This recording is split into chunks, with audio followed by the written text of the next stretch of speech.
오늘은 2022년 영국에서 일어난 역사적인 변동성 위기에 대해 이야기해 보려고 합니다. 리즈 트러스라는 이름 들어보셨나요? 영국 역사상 최단 임기 총리로 기록된 인물입니다.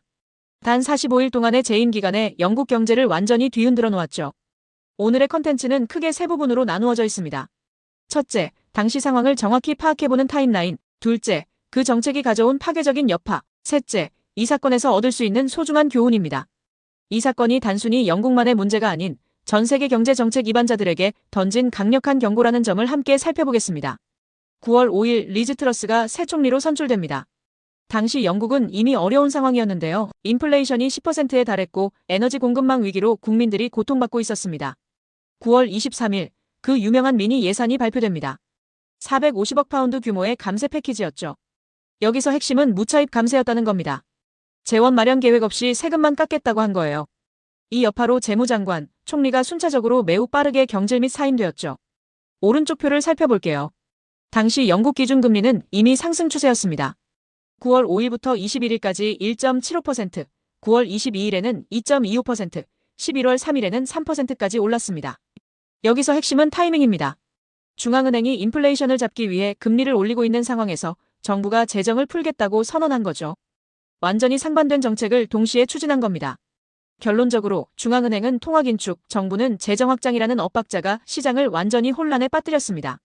이제 왼쪽 차트를 한번 보겠습니다. 파운드 달러 환율입니다.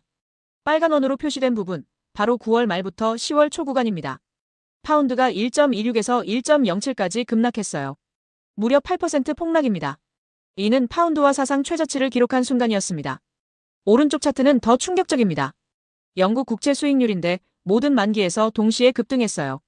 특히 30년물 국채 수익률이 3.6%에서 거의 5%까지 치솟았습니다. 하루 만에 50bp 이상 상승한 경우도 있었죠. 이게 얼마나 심각한 상황인지 말씀드리면 정상적인 시장에서는 국채 수익률이 하루에 10에서 20bp 움직이는 것도 큰 변동입니다. 그런데 50bp 이상 움직였다는 것은 시장이 완전히 패닉 상태에 빠졌다는 뜻이에요. 왜 이런 일이 일어났을까요? 투자자들이 영국 정부의 재정 건전성을 의심하기 시작했기 때문입니다. 차입은 어떻게 진행될 것이고 과연 부채를 감안해보면 감당이 되는가? 그리고 차입을 위해 국채 발행량이 늘 것이라 시장에서는 예상하였고 가격의 하방 압력이 되었죠. 채권 금리는 반대로 상승할 수밖에 없었고요. 시장이 이렇게 격렬하게 반응하자 영국 정부는 어떻게 대응했을까요? 4단계 과정을 살펴보겠습니다. 1단계 위기 촉발 9월 23일. 미니 예산 발표와 동시에 파운드 폭락, 국채 수익률 급등이 시작됩니다. 2단계 중앙은행 개입 9월 28일.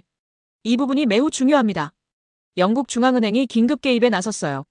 최대 650억 파운드까지 국채를 매입하겠다고 선언했습니다. 그런데 실제로는 193억 파운드만 매입했어요. 왜 그랬을까요? 중앙은행이 필요하면 무제한 매입하겠다고 선언하는 순간 시장이 안정되기 시작했기 때문입니다.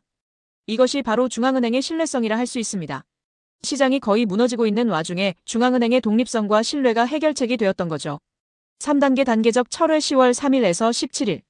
영국 정부는 결국 시장에 굴복합니다. 10월 3일 최고세율 철회, 14일 재무장관 교체, 17일에는 거의 모든 정책을 철회합니다. 4단계 총리 사임 10월 20일. 45일 만에 트러스 총리가 사임합니다. 영국 역사상 최단 임기죠. 마지막으로 이 사건이 전 세계에 던진 5가지 핵심 메시지를 정리해보겠습니다.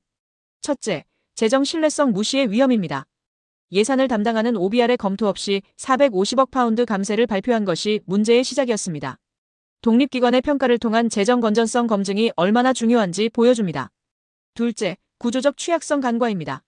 영국은 제조업 기반이 약화되고 투자 부족, 생산성 저하 문제를 안고 있었습니다. 이런 구조적 문제를 고려하지 않은 정책의 리스크를 시장은 잘 알고 있었습니다. 셋째, 글로벌 리스크 간과. 2022년은 코로나 이후 전 세계적으로 투자자들의 위험 회피 성향이 높아진 시기였습니다. 이런 시기에 급진적 정책을 추진하는 것은 상당한 리스크가 있었죠. 넷째, 정책 조화 실패. 고인플레이션 시기에 재정 확장과 통화 긴축을 동시에 추진한 엇박자가 결정적이었습니다. 다섯째, 펀더멘탈 경시입니다. 경제 기초 여건을 무시한 급진적 정책 변경은 그 타당성에 대해 시장의 평가를 받게 됩니다. 결론적으로 이 사건은 제조업 위축, 무역 취약성, 경상수지 악화, 정책 여유 축소라는 영국의 구조적 취약성을 간과한 결과였습니다. 우리가 기억해야 할 것은 재원이 뒷받침되지 않았던 감세 정책은 시장의 큰 혼란을 야기한다입니다. 영국의 45일간의 혼란은 아마도 지금 현재의 전 세계 정책 입안자들에게 이를 뼈저리게 일깨워준 값비싼 교훈이지 않을까 합니다.